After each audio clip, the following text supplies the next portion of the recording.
It all started simply enough back in 1994 when commercial websites started making their appearance. Of course, having a website back then was a little bit like being an early TV broadcaster.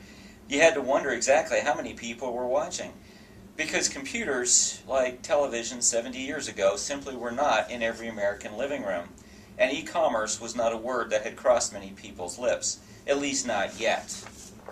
You see, 1994 was the same year that Amazon.com was founded. A year later it went online, becoming one of the biggest and most important online retailers in the short history of e-commerce. Although it was not the first bookseller to go online, Pauls.com actually has that honor, Amazon has become the benchmark and gold standard of anything and everything related to selling stuff online. And for the early years of this course, starting in 1999, nearly everything I taught revolved around how great and awesome Amazon was. Never mind that they were losing money hand over fist. Hey, most websites back then were still just fancy brochureware. The fact that Amazon and a few others allowed shoppers to actually purchase things from the comfort of their living room simply meant this was the cutting edge of technology.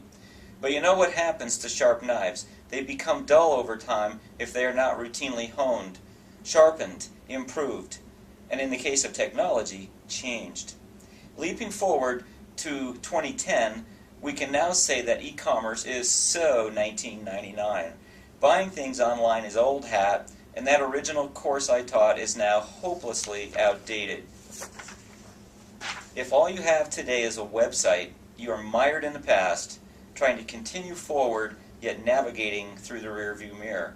Which is precisely why I changed the name of this course a year ago to Evolutionary Marketing. That simple yet elegant course I developed in e-commerce now encompasses all the latest fun stuff in social media and mobile commerce. Because if you aren't on Twitter or Facebook, and if you don't have an iPhone app, you're a nobody. Kind of like the 1999 companies who had yet to embrace the notion of having a website. It's like being stranded on the wrong side of a river filled with hungry piranhas. And that's a river I would not like to cross on my own. So I welcome you to my course in Evolutionary Marketing for Spring 2010, a course without a standard text, yet a course in which the text we write together will become the standard, for a semester at least. Who knows, by 2011, we will have no doubt evolved further. Hey, we've already traded the dorsal fins of brochureware for the limbs of e-commerce and opposable thumbs of social media.